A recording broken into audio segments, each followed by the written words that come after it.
It struck me that while we are focusing on many matriculants who've just got enough points to get into university or some other post-schooling education structure, there will be tens of thousands of matriculants that will be sitting at home with a matric certificate with nothing to do. And the question is, what happens next? If you've just finished matric, but you're not going to go to university, you're not going to go to a TVET, perhaps you didn't get enough points or you don't have the funding to do so, how do you map out your prospects after matric? And that's a very difficult question in a country where you have the matrics that have finished who don't have prospects to go to a post-secondary institution, who will now join the ranks of the unemployed. And that question gives me sleepless nights as a South African, because we already know that not only is unemployment high, but young people disproportionately bear the burden of our unemployment crisis, with the youth having unemployment levels of up to 60% in this country. That is a complete and utter injustice for the individual young people that are unemployed and just lying about doing nothing. And then importantly, in relation to that, is the fact that our country, from a social and political point of view, cannot afford a ticking time bomb of frustrated young people whose talents are wasted. Well, one person that I've asked to help me puzzle through this in a really practical way, what the options are for matrics, and I hope that if you have a matriculant in your life, or maybe you're mentoring one, you're going to listen closely, you're going to call in, or maybe even get them to listen to this conversation, is Dr. Felicity Coughlan, who's the director of the Independent Institute of Education. Felicity, good morning to you. Compliments of the season, or for the new year, all the best, and thank you so much for coming into the studio. Thank you very much. It's very difficult to exaggerate how much anxiety this year brings for a matriculant that anxiously awaited the results, didn't do well enough to go to a TVET or university, or maybe mom and dad can't afford it, or NSFAS can't help everyone out, but they were used to routine, especially the routine of the matric year, and now they face the prospect of being idle. I think that it's one of our biggest challenges in the country, as you say, because the reality is that hype and that focus that we have on matric and how that's associated by everybody with finish this and then there's something else to do and the magic of degrees and all that kind of narrative. And then there's the silence and the gaps. And I think that's incredibly difficult. So how do we begin to think about that? Well, I think the reality is that although it's a massive social problem, which, as you say, affects hundreds of thousands of people, it has to be solved like so many problems at the level of the individual. And it's about the community around the person, the matric, and obviously there are also young people who don't have any of those support networks, and that's another layer of the problem, of course, where nobody's got an adult willing to step in. But on the whole, the best strategy is for whoever it is that you're looking after or able to influence, that you make a plan for that person.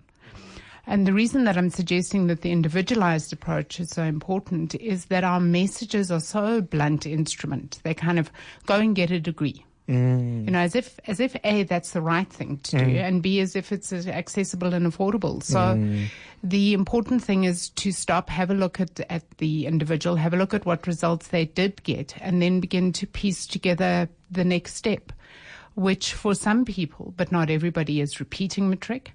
And then for others, it's about a completely different path, FET, or a different route altogether. Let's talk about redoing matric or improving your marks. I mean, so there will be many different groups of matriculants not going to university or TVETs or having a job waiting for them, or entrepreneurial spirit that's about to find opportunity that will be listening to us. Who should consider redoing a subject or maybe even redoing matric? If a young person had deep aspirations to go to university and they fell short, we almost think of the school journey as having come to an end if you successfully completed the matric.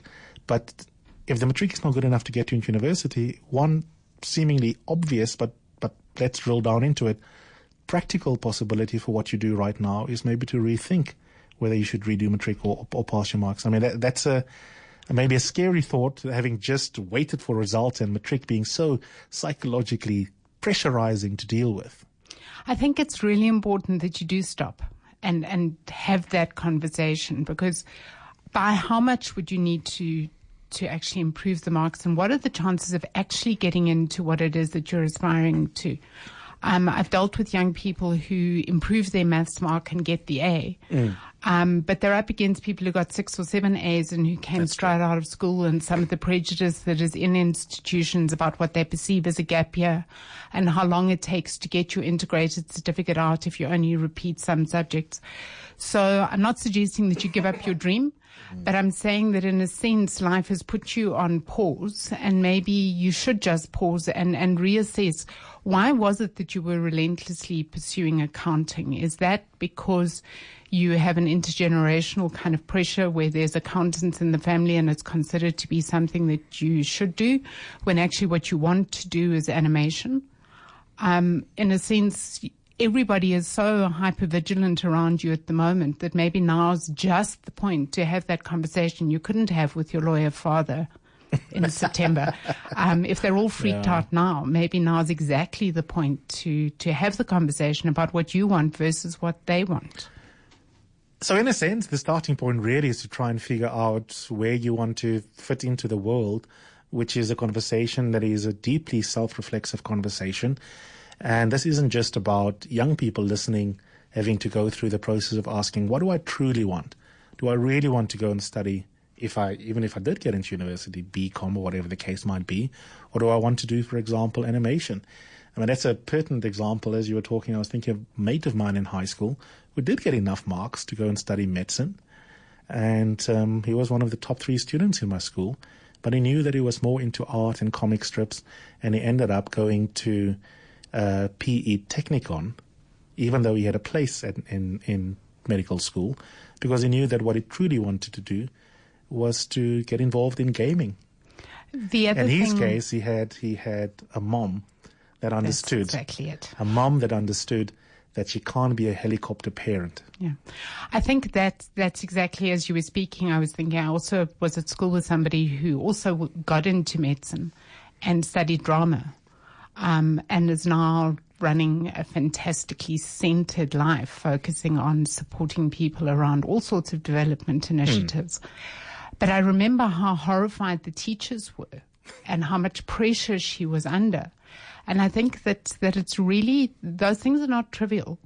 We know, for instance, in first-year success rates, that one of the key reasons that people don't succeed is that they're living somebody else's life. Absolutely. And the thing that we keep saying to people is, you had your shot. And your job now is not to try and get another young person to relive the dreams that you didn't achieve, or to follow somebody else's route, because that always leads to the wheels coming off. If not now, then it manifests in things like depression and substance addictions and stuff later down the track, because the only life... And then you have a bigger problem on your hands. The only life that you can authentically live is your own. And in a way, never waste a good crisis. If your family are finally in a spin, maybe now's the time to use that spin and push it a bit. Share your stories with us. What are you puzzling through as a family, as a young person, as you are thinking about life beyond matric? Maybe, and I'd love to hear from this group in particular, but it's not the only group you're focusing on, as you can hear. Maybe you wanted to go to university or TVET and you didn't get enough points. Are you feeling anxious? What's coming up for you? Do you have any options? And even if you did get into some sort of post-secondary institution, do you secretly want to do something that goes against the grain and you haven't yet had the courage to voice that either to yourself or maybe to mom or dad or to whoever it is that's sponsoring you? And if you're an adult with young people in your life, have you considered what Felicity and I have opened up? That the straightforward answer from grade 10, grade 11, that, I'm going to go and do business science at UCT, that perhaps that was a planted idea because you happen to be at PricewaterhouseCoopers, and I wonder whether you ever even opened up the space for younger Felicity to say, you know what, I want to go and study drama. Let's have this conversation. 011 883 0702 702 702 702 702. 702.